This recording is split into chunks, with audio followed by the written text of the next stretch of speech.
अब जो process start हुआ ना, ये भाई थोड़ा अलग ही था। अब लेट सपोज ये फोन हमने बाई किया 60-65 हजार रुपये का S25 FE, और अगर यहाँ पे जैसे ही मैं बिल हटाऊंगा तो इस फोन का प्राइस अंडर आप IMEI चेक किए हो? IMEI में सीरियल नंबर देख के ही समझेगा था इसका। ये इंडिया का नहीं है। क्योंकि इससे पहले ये चीज़ मैंने एक्सपीरियंस कभी नहीं किया था। देखो ये जो मेरे हाथ में आप फोन देख रहे हो, ये Samsung S25 FE 8GB RAM 128GB variant, और इसका प्राइस अभी भी अगर आप फ्लिपकार्ट अमेजोन जहां पर भी अवेलेबल है चेक करोगे तो 60 से 65 हजार रुपये का आता है। तो बेसिकली इस वीडियो में कोई लॉन्ग टर्म रिव्यू नहीं कर रहे हैं। इस वीडियो में इस फोन को हम बेचने वाले हैं कैसीफाई जैसे और जो 2-3 वेबसाइट है उसके ऊपर, एंड देखेंगे भाई कितना मोटा प्रॉफिट हम कमा सकते हैं। बाकी मैं आपको एक चीज बता दूं, यहाँ पे इसका कंडीशन आप देख सकते हो एकदम नया है भाई, एक सिंगल स्क्रैच तक आपको नहीं दिखेगा। चाहे आप कैमरा पे देख लो, बैक पे देख लो, या फ्रंट देख लो, या इसके फ्रेम में ही देख लो, कहीं पे कोई स्क्रैच नहीं है और ज़्यादा यूज भी नहीं हुआ है। जस्ट बिकॉज ये डिवाइस रिव्यू यूनिट में आया था एंड इसको हमने बढ़िया से टेस्टिंग वेस्टिंग किया, फिर ये मस्त अपना डब्बा में रखा गया था और ज़्यादा यूज किया नहीं था। और किया भी तो कवर एंड टेम्पर्ड ग्लास लगाकर 2-3 दिन यूज किया है, दैट्स इट। तो यहाँ पे हमें 2-3 चीज़ों का आइडिया लग जाएगा। एक तो एंड्रॉइड फोन पहली बार हम कैसीफाई के ऊपर बेच रहे हैं। सेकेंड, यहाँ पे इस डिवाइस को हमने एकदम न्यू कंडीशन में रखा है, कुछ भी प्रॉब्लम नहीं है, तो उसका आइडिया लग जाएगा। और थर्ड कि भाई एक्सपीरियंस कैसा रहता है कैसीफाई के साथ, अगर आप कोई भी अपना डिवाइस वगैरह सेल करते हो वो सारा चीज पता चल जाएगा। तो चलो सबसे पहले स्क्रीन पे आते हैं एंड देखते हैं भाई जो भी वेबसाइट है जहाँ पे इस फोन को हम बेच सकते हैं, प्रॉफिट कमा सकते हैं। ओके तो गाइस मैं आ गया हूँ डिस्प्ले पे एंड यहाँ पे सबसे पहले देखते हैं कौन कौन सा वेबसाइट है जहाँ पे हम अपने स्मार्टफोन को बेच सकते हैं। तो देखो बहुत सारे वेबसाइट आपके नज़र के सामने होंगे, कैसीफाई है, इंस्टा कैश है, फ्लिपकार्ट का भी था बट ये तो अब खत्म हो चुका है, एक्स्ट्रा कवर है, ओवंटिका है, इसके अलावा भी बहुत सारे वेबसाइट है बट मैं इस सभी वेबसाइट पे ट्रस्ट नहीं कर रहा हूँ, दैट्स वाई मैं 2-3 वेबसाइट पिक करके रखा है। तो एक कैसीफाई, दूसरा इंस्टा कैश मैंने ओपन किया है, एक यहाँ पे ओवंटिका है एंड एक यहाँ पे सही वैल्यू ओपन कर रहे हैं। तो सबसे पहले ये हमारे हाथ में जो S25 FE है भाई साहब, इसका क्या प्राइस में मिलता है।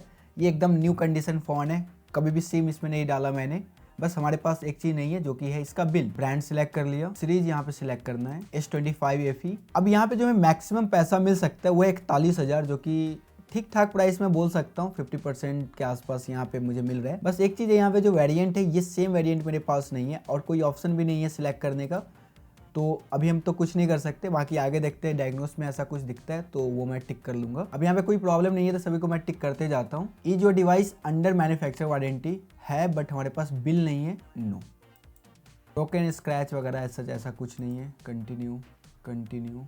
बॉक्स सेम IMEI नंबर है हमारे पास। अब भाई साहब ये देखो 30,750 रुपये आ गया है, सिर्फ एक चीज़ मैंने किया है अभी तक और वो है बस भाई साहब इसका हमारे पास बिल नहीं है। चलो एक बार बिल वाले सेक्शन पे आते हैं, एक बार टिक करके देखता हूँ क्या प्राइस मिलता है। 30,750 याद रखना। चलो अब बिल का इतना वैल्यू, अब यहाँ पे मैंने बिल को टिक कर दिया है एंड कंटिन्यू कंटिन्यू कंटिन्यू।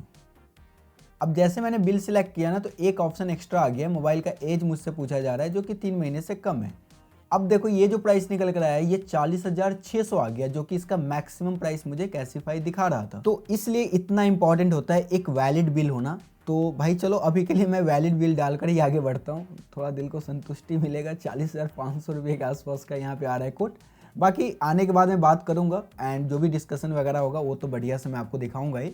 बाकी सेल नाउ पे आते हैं, क्योंकि यहाँ वेरिएंट का भी ऑप्शन मेरे से पूछा नहीं गया है कि कौन सा वेरिएंट है आपके पास। अभी इसे मैं कर देता हूँ, जिसमें लेना चाहेगा वो इतना सारा पैसा। मैं डायरेक्ट यहाँ बैंक ट्रांसफर पर सिलेक्ट कर दिया हूँ एंड डिवाइस का IMEI नंबर मुझसे पूछा जा रहा है, तो चलो इसे IMEI नंबर देते हैं। तो यहाँ पे सक्सेसफुली हमारा पिकअप रिक्वेस्ट हो चुका है 40,501 रुपये का। अब गाइस यहाँ पे इंस्टा कैश है, चलो एक बार इस पर भी चेक कर लेते हैं। सैमसंग S25 FE, भाई ये डिवाइस तो फाउंड ही नहीं हो रहा है। चलो सैमसंग पे आते हैं, सैमसंग S सीरीज है हमारे पास, यहाँ पे मॉडल सिलेक्ट कर लेते हैं। तो भाई यहाँ पे S23 FE है, S24 FE भी है, लेकिन S25 FE का कोई अता पता नहीं है। तो चलो इस वेबसाइट को अभी के लिए हम टर्मिनेट करते हैं। ओवंटिका पे आ गए एंड यहाँ पे अगेन डिवाइस का मॉडल सिलेक्ट करना है, S25 FE। भाई S20 FE है, S24 FE है, लेकिन S25 FE का अता पता भी नहीं है। भाई ये फ़ोन एग्जिस्ट नहीं करता है क्या? भाई एग्जिस्ट करता है, देख लो यार, एग्जिस्ट करता है तभी मेरे हाथ में है। तो ये अभी तक लिस्ट नहीं हुआ है, कभी कभी ऐसा होता है कि थोड़ा टाइम बाद लिस्ट होता है इस तरह के रीफर्बिश वेबसाइट पे। तो यहाँ पे ऐसा कुछ नहीं है। चलो एक बार सही वैल्यू पे भी आकर चेक कर लेते हैं भाई। सही वैल्यू पर भी सेम चीज करते हैं, सैमसंग सीरीज यहाँ पे एस है हमारे पास। तो गाइस यहाँ पर भी वही सीन मुझे देखने को मिल रहा है जैसा कैसीफाई में था, बट यहाँ पे ना एक ऑप्शन आप देखोगे S25 FE 5G 8GB RAM 512GB वाला यहाँ पे ऑप्शन है। 128GB का आता पता भी नहीं है, ये S25 है बेसिकली, FE नहीं है ऊपर वाला। तो हम ये ऑप्शन सिलेक्ट कर लिए। 100% working, like new condition, all I have, less than 15 days. तो गाइस ये हमें दे सकता है 44,600 रुपये के आसपास अगर हमारा साच ही बढ़िया रहता है तो। बट यहाँ पे एक ऑप्शन आ गया है, जैसे आपको इसे कुरियर करना पड़ेगा सही वैल्यू को, देन जाके वो सारा इंसेप्शन वगैरह करेंगे एंड उसके बाद आपको एक फाइनल कोड देंगे एंड अगर आपको वो एक्सेप्ट करना है तो कर सकते हो, नहीं करना है तो वो फिर से आपके पास डिवाइस भेज देंगे। बट यहाँ से इतना महंगा डिवाइस भेजना कुरियर के हेल्प से, ये थोड़ा सा मुझे सही नहीं लग रहा है, तो ये ऑप्शन मैं यहाँ से हटा रहा हूँ अभी के लिए सही वैल्यू का। अब डेफिनेटली ये वीडियो शूट हो रहा है सारा एक्सपीरियंस करने के बाद, ताकि मैं बढ़िया से आपको बता पाऊँ। तो देखो बंदा आ गया है एंड चलो फ़ोन लेकर चलते हैं। एंड यहाँ पे देख सकते हो फ़ोन है मेरे पास, इसका डब्बा भी है, साथ में जो केबल आता है ओरिजिनल सारा इसके साथ है। इवन हमने कवर भी रखा था बट कवर का उसका कोई काम है नहीं, तो सारा लेकर मैं पहुंचा वहाँ पे, उसके हाथ में फ़ोन थमाया। तो सबसे पहले फ़ोन लेते ही जो भी आपका गूगल अकाउंट है या अगर आप आईफोन बेच रहे हो तो साइन आउट कर देंगे, ताकि उसमें एक अपना वो एप्लीकेशन इंस्टॉल कर सके। एप्लीकेशन इंस्टॉल करने के बाद IMEI नंबर चेक किया, IMEI नंबर चेक करने के बाद उसका फोटो वगैरह ले लेते हैं ताकि उस IMEI नंबर को वेरीफाई कर सके। इसके बाद वो अपना सिम एक लगाएगा ताकि वो नेटवर्क वगैरह चेक कर सके। एंड यहाँ तक तो कोई प्रॉब्लम नहीं था, ये सारा प्रोसेस काफी स्मूथली हो जाता है। अब जो प्रोसेस स्टार्ट हुआ ना, ये भाई थोड़ा अलग ही था, मतलब आउट ऑफ द बॉक्स था, क्योंकि इससे पहले ये चीज़ मैंने एक्सपीरियंस कभी नहीं किया था। तो देखो सबसे पहले यहाँ पे इस फ़ोन का जब उसने IMEI number and serial number copy वगैरह करके कहीं पे तो डाला, जहाँ से उसको ये पता चला ये फ़ोन इंडिया का नहीं है, आउट ऑफ इंडिया का फ़ोन है। एंड वो मुझसे पूछता है ये फ़ोन आपने कैसे बाई किया, किससे बाई किया, तो मैंने सिंपली ये आंसर कर दिया उसे। आप IMEI चेक किया हो? IMEI में सीरियल नंबर देख के ही समझ गया था इसका। एक क्रिएटर से मैंने बाई किया था, उसके पास आया था तो उसी से मैं बाई किया था। सैमसंग से कैसे पता चलता है कि ये रीजन कौन सा है? साउथ कोरिया का भाई, इंडिया का आपने कौन सा चीज़ चेक किया है? Serial number. सीरियल नंबर है, जाते मॉडल मिसमैच हो सकता है, यही एक रीजन हो सकता IMEI है। नंबर बॉक्स से इसका मैच करके देख लो ना, दोनों सेम ही है। वेरिएंट मिसमैच हो सकता है, मेरा कहने का मतलब आप ये है। एक चीज़ मुझे बताओ, ठीक है वो मैं समझ गया, लेकिन आप अपने ऐप में तो सिलेक्ट करोगे ना सही डिवाइस। वहाँ से वैलिडेट करवाना पड़ेगा तो शायद हो सकता है। हाँ मानते चलो मेरा डिवाइस में प्रॉब्लम है, ठीक है ये वेरिएंट अलग हो सकता है, लेकिन एप्लीकेशन में तो ऑप्शन आना चाहिए।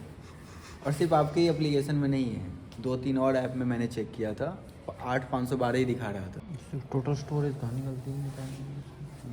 ये रहा ना 128GB। क्या बोल रहे हैं, इंडियन डिवाइस नहीं है? बाहर का डिवाइस है, इंडियन भाई। तो ठीक है लेट्स वो जो बाहर गए तो अभी क्या कर सकते हैं? मैं तो नहीं सोचा ही था। कैसी भाई बिकता नहीं है क्या आउट ऑफ इंडिया वाला? जिससे लिया था उससे ये पूछो ना कि आपने ये कहाँ से लिया था, वो खुद ही बता वो देगा। उसके पास तो ब्रांड ही बेचती है ना, वो क्रिएटर है। बस तो ये भाई बाहर से आते हैं ब्रांड के पास, तो बाहर के बेचते हैं, क्योंकि मार्केट में आने से पहले तो उन्हीं के पास चला जाता है ना। बस तो चलो ठीक है उसके पास आ गया मान लेते हैं, तो अभी क्या कर सकते हैं ये बताओ ना आप। सेल हो सकता है कि नहीं, ये भी तो है। You can sell and internally purchase phone on classify, option तो है, दोनों हो सकते हैं, उसमें कोई प्रॉब्लम नहीं है। अब डेफिनेटली मैं ये नहीं बता सकता था कि मैं एक यूट्यूबर हूँ एंड मेरे पास फ़ोन आया है, मैं इसे बेच रहा हूँ, जस्ट बिकॉज कि भाई साहब वो पता नहीं चलना चाहिए, ताकि एक्सपीरियंस एकदम बढ़िया प्योर जो ऑडियंस को मिलता है वो हमें मिल पाए एंड फिर मैं आपको शेयर कर सकूँ। तो ये सच ही पता चला, ये जो वेरिएंट आपके हाथ में, ये साउथ कोरिया का वेरिएंट है, हमारे सिस्टम में कुछ भी शो नहीं कर रहा है इसके रिलेटेड। एंड आपने जो वेरिएंट यहाँ पे डाल रखा है ना, ये भी मैच नहीं कर रहा है। बाकी कुछ ये चेक नहीं कर सकते आप, डायग्नोस वगैरह करनी कोई नहीं, अच्छा, सीधा होगा ही नहीं। वैलिडिटी बता दिया उसने, डिवाइस नोट पर वैलिडिटी। अगर वहाँ से वो कोई अनलॉक कर देंगे तो भाई अच्छी बात है। तो बेसिकली अभी क्या हो सकता है? अभी कुछ नहीं हो सकता, इसको कैंसिल कर दो, बेस्ट ही रहेगा। इंडियन डिवाइस की क्या होती है, इंडियन डिवाइस हो जाते हैं, ये बाहर का डिवाइस है, वो सीधा क्या वो वैलिडेट ही नहीं करेगा। बहुत से जैसे ये 1% ये हो सकता है, या तो इसका कोई हार्डवेयर कॉपी हो, ऐसा भी हो सकता है, उससे तब भी वैलिडेट नहीं करेगा। या हो सकता है एक फ़ोन को क्लोन हो तभी वैलिडेट नहीं करेगा। ठीक है एक बार मैं कस्टमर सपोर्ट से ही बात कर लूँगा ना फिर, है ना? अब यहाँ पे आपको एक ना रियलिटी मैं आपको बताता हूँ जो आपको समझना बहुत ज़रूरी है, और साथ में मुझे ये थोड़ा टाइम बाद पता चला, देखो वो जो सिस्टम में बता रहा था कि वैलिडेट नहीं कर पा रहा है, इसका मेन रीज़न ये था कि ये फ़ोन एक रिव्यू यूनिट है जो मेरे पास आया हुआ है रिव्यू करने के लिए। जस्ट मैं इसका वीडियो बना सकता हूँ एंड इसे मैं अपने पास रख सकता हूँ, बेच नहीं सकता हूँ।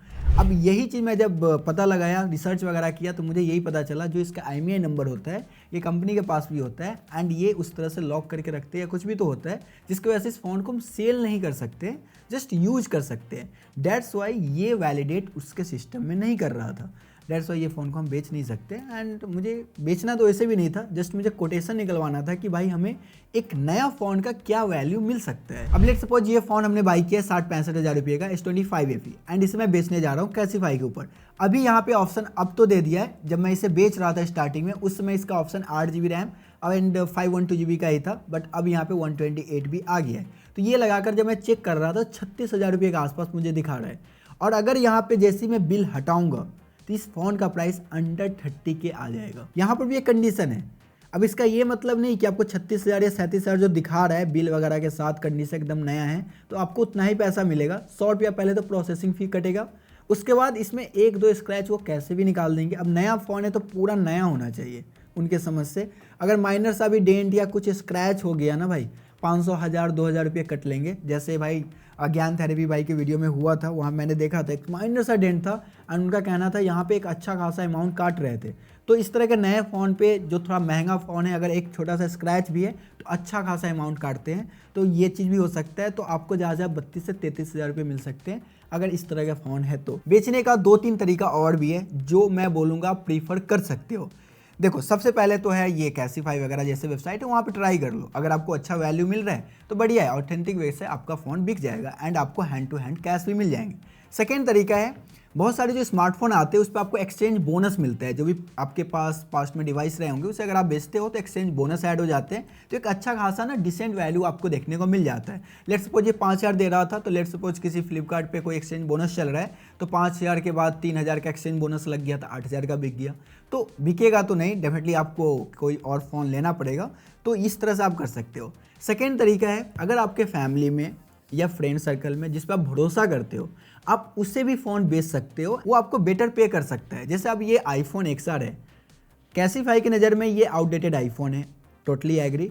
लेकिन अगर एक कोई नॉर्मल पर्सन है जो एक एंड्रॉयड फ़ोन बाई करने जा रहा है, मान के चलो 8-10 हज़ार रुपये का, बट अगर उसे मैं ये 7,000 में दूँ, मुझे पूरा गारंटी है ये फ़ोन वो बाई कर लेगा। एंड आप लोगों में से बहुत सारे लोग कमेंट करोगे ही डेफिनेटली, जहाँ तक मुझे पता है। इससे पहले भी आप लोगों ने किया था, ईमेल किया था, भाई हम फ़ोन बेचते नहीं हैं। जिसमें अपना एक्सपीरियंस आप लोग के साथ शेयर करता हूँ, ठीक है।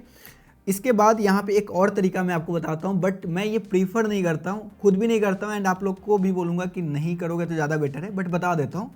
ये OLX वगैरह जो मार्केट प्लेस है ना, वहाँ पर भी फ़ोन बिक जाते हैं एंड वहाँ पे अगर आप सेल करते हो तो हाँ डेफिनेटली आपको बहुत सारे कॉल्स आएंगे, स्कैमर हो सकता है, फ़ोन लेकर जाओगे, फ़ोन भी ले लेंगे, पैसा भी नहीं देंगे, ये सारा चीज़ भी होता है। तो अगर आपको लगता है कि आप ये सारी चीज़ हैंडल कर सकते हो एंड बाद में कोई दिक्कत हो तो उसे भी आप फेस करने के लिए रेडी हो। लाइक क्या होता है, अगर किसी गलत आदमी के हाथ में फ़ोन बेच दिया आप तो कुछ भी प्रॉब्लम हो सकता है।